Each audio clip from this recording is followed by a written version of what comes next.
যতই কোরআন পড়িবে ও ভাই, যতই কোরআন পড়িবে ততই ভালো লাগিবে, এ কোরআন ছাড়িব কি করে বন্ধুরে, এ কোরআন ছাড়িব কি করে।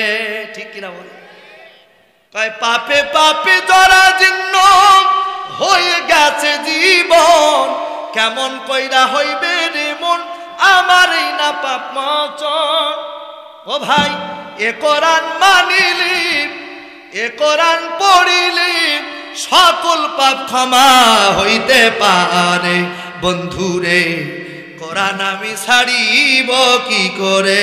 মারহাবা বলেন। বিদায় কোরআনের সাথে আমরা থাকতে চাই, কথা বলেন ঠিক কিনা? আমরা কোরআনের সাথে থাকতে চাই। এই বাংলাদেশে আমরা কোরআনকে পার্লামেন্টে দিতে চাই। কারা কারা দুই হাত তুলে আমার আল্লাহকে একটু দেখায়, লিল্লাহি তাকবীর।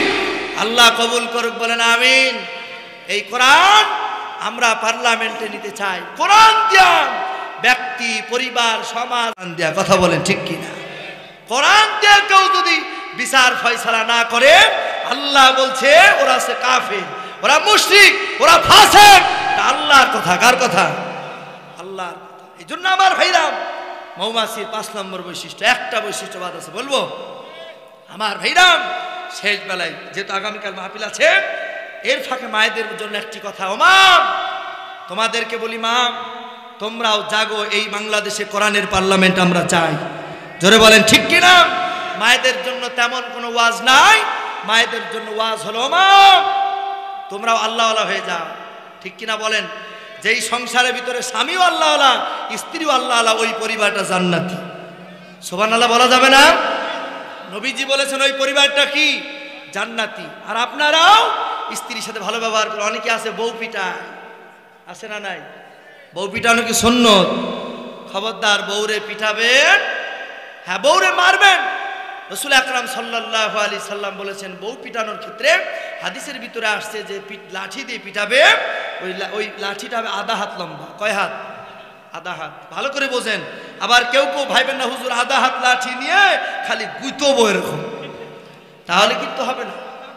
কারণ আমার নবীজি বলেছেন আধা হাত লাঠি মুষ্টি বেঁধে ধরবে। কি বেঁধে? মুষ্টি বেঁধে ধরে এরপরও নাভির নিচে মানতে হবে, এদিকে মারা যাবে না। এই হাদিসের ব্যাখ্যায় আল্লামা দেহলভী রহমতুল্লাহ আলাইহি বলেছেন বউকে আপনি শাসন করার ক্ষেত্রে কোল বালিশ দিয়ে মারতে পারবেন। কি বালিশ? তাই বলে আবার মুখ চাইবি ধরেন না। আমার মায়েরা মনে হয় খুশি হচ্ছে, কয় কোল বালিশ দিয়ে মারলে লাগে নাকি। 3 নম্বর, স্বামী স্ত্রী মনোমালিন্যতা হলে স্ত্রী কাছে টেনে নেবেন। কাছে টেনে নিয়ে রসুল বলেছেন এই 2 কাঁধ ধরতে হয়। কাঁধ হঠাৎ করে যে এই 2 কাঁধ ধরবেন। কারণ স্বামী স্ত্রী মনোমালিন্যতা হলে ওই পরিবারে দেখবেন এর অশান্তি থাকে। কি বলেন? স্বামীর অশান্তি, স্ত্রীর অশান্তি, ছেলে মেয়ের ভালো লাগে না। স্বামী স্ত্রী যেই 2টা কাঁধ চেপে ধরে হালকা একটু ঝাঁকি দিবেন, দিয়ে বলবেন দেখো আমরা সব ভুলে যাই। সুবহানাল্লাহ, সুবহানাল্লাহ বলবেন না? যুবকেরা ভাবছে হুজুর আমাদের তো বিয়েই হয় না। ও যুবকেরা, তোমরা কোরআন তোমাদেরকে হাতছানিতে রাখতেছে, আল্লাহ পাক তোমাদের বিয়ের ব্যবস্থা করে দিক, দোয়া করি। তবে এই জালেমদের তৈরি করা পার্কের ভিতরে যে আবার অন্যের কাঁধ ধরে ঝাঁকি মাইরু না। কি বলেন? আছে না নাই? এই মানে কঠিন অবস্থা। রাসূল আকরাম সাল্লাল্লাহু আলাইহি সাল্লাম স্বামী স্ত্রীর সাথে এরকম মাশাওরা করেছেন। সুবহানাল্লাহ বলেন।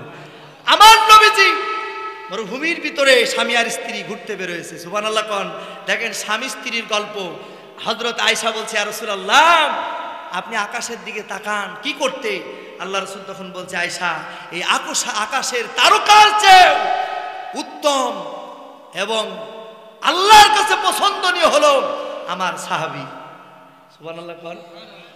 আয়েশা বলছে ইয়া রাসূলুল্লাহ আকাশের তারকার থেকে উত্তম সাহাবী কে হলো? আয়েশার চিন্তা যে আমার আব্বার নাম বলল। কারণ জামাই যদি অর্থাৎ স্ত্রীর কাছে যদি আপনি তার বাপের মানে সুনাম কন, দেখবেন স্ত্রী খুশি হয়। ঠিক কিনা বলেন? খুশি হয় না? আয়েশা বলছে, আয়েশা মনে মনে চিন্তা করতেছে, কালেকশন চলতেছে, আমি যাবো কালেকশনে। জি ইনশাআল্লাহ। জি আমার ভাইরা, আমার মায়েদেরকে বলবো মা আজকে বিস্তারিত না কথা না বলে আমার দিকে বিস্তারিত আগামীকাল মাহফিল হবে। মায়েদেরকে বলবো মা হাত কালেকশন চলতেছে, আপনারা যে যা পারেন দেন, আর আমার কথার দিকে খেয়াল করুন। আপনাদেরকে বলবো, এখানে ঢুকবে নাকি? এখানকার কালেকশন আমি করে নেব ইনশাআল্লাহ, করে নেব। সম্মানিত ভাইরা, হযরত আয়েশা বলছে, ইয়া রাসূলুল্লাহ, সেই সাহাবীকে, আয়েশার মনে মনে চিন্তা হলো যে আমার আব্বার নাম বলবে। তখন আল্লাহ রাসূল বললেন, সেই সাহাবী হলেন হযরত উমর। কার নাম বললেন? স্ত্রীর মন ভালো না খারাপ? হযরত আয়েশা মাথাটা নিচু করে ফেলেছে। আমার নবীজি বুঝতে পেরেছে। আমার নবীজি বলছেন, আয়েশা রে, তোমার মন খারাপ হলো কেন? আবু বকর তোমার বাবা, আমি জানি তোমার আব্বার নাম বলি নাই, তোমার মন খারাপ হয়েছে রে আয়েশা। যদি তোমার বাবার আমলকে যদি এক পাল্লায় দিই, আর আমার সমস্ত উম্মতের আমল যদি এক পাল্লায় দিই, তো আবু বকরের আমলের পরিমাণই বেশি হয়ে যাবে। সুবহানাল্লাহ, জোরে বল সুবহানাল্লাহ। স্বামী আর স্ত্রীর কথা হযরত আয়েশা সিদ্দিকা রাদিয়াল্লাহু তাআলা আল্লাহর রাসূলের সাথে গল্প করতেছে। এ দেখেন হাদিসের ভিতরে আসছে, এই হাঁটু থেকে মাজা পর্যন্ত স্থানটাকে বইয়ের ভাষা হলো উরু, আর আঞ্চলিক ভাষা অনেকে ব্যবহার করে থোড়া, দাপনা, কাঁসা, ঠিক কিনা? ব্যবহার করে না? এই উরুর উপরে মাথা দিয়ে হযরত আয়েশা সাথে গল্প করছে রসুল। ভালো করে বোঝেন, আয়েশা আল্লাহর রাসূলের স্ত্রী, এখানে মাথা। যখন স্বামীরা স্ত্রীর উরুর উপরে মাথা দেয়, সাধারণত হাতটা আর এরকম থাকে না, অটোমেটিকলি তার মুখে অথবা হাতে চলে যায়। কথা বলেন ঠিক কিনা? হযরত আয়েশা সিদ্দিকা রাদিয়াল্লাহু তাআলা আল্লাহ রাসূলের মাথার মধ্যে হাত বুলাচ্ছে। সুবহানাল্লাহ। আপনাদের স্ত্রীরা কি এরকম হাত বুলায়? তো মাথার ভিতরে হাত বুলাচ্ছে। তো আল্লাহ রাসূল এই হাত বুলানো দেখে আল্লাহ রাসূল মুস্কি মুস্কি হাসতেছে।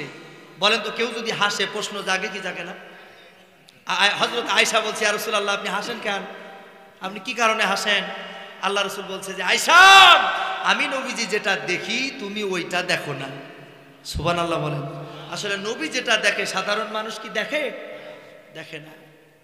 আমার নবীজি বললেন, আয়েশা রে শোনো, তুমি যখন আমার মাথার ভিতরে হাত দিতেছো রে আয়েশা, আমি নবীজি দেখতেছি আমার মাথার ভিতরে যেই পরিমাণ চুল আছে, ফেরেশতারা তোমার আমলনামায় নেকি লিখতেছে।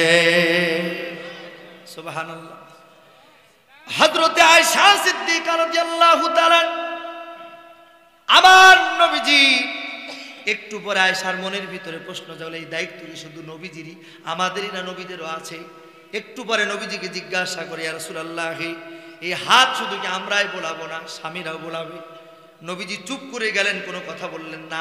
কারণ নবীরা তাদের নিজের কথা বলেন না, যা বলেন সব ওহীর জ্ঞান।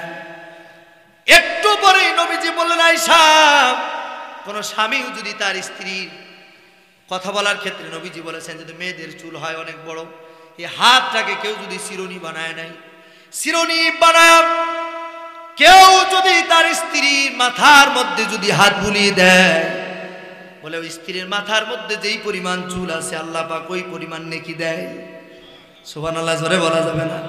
এই আমলগুলি করবেন, স্বামী আর স্ত্রীর ভিতরে ভালোবাসা পয়দা করে দিবেন কে? আমার ভাইরা, কথা অনেক। আসলে কোরআন হাদিসের কথা বলতে গেলে কোন দিকে চলে যায় টেরও পাওয়া যায় না। এটা কোরআনের মুজিজা। এই সামনে কোরআন থাকলে কোরআনের মুজিজা, ঘন্টার পর ঘন্টা কথা হয়ে যায়, কথা শেষ হয় না। কথা বলেন ঠিক কিনা? এটা আল্লাহর কথা। কার কথা? আল্লাহর কথা। আমার ভাইরা, এই মাহফিল হচ্ছে আমার খেজুরতলা এলাকাবাসী এবং মাদ্রাসার উদ্যোগে।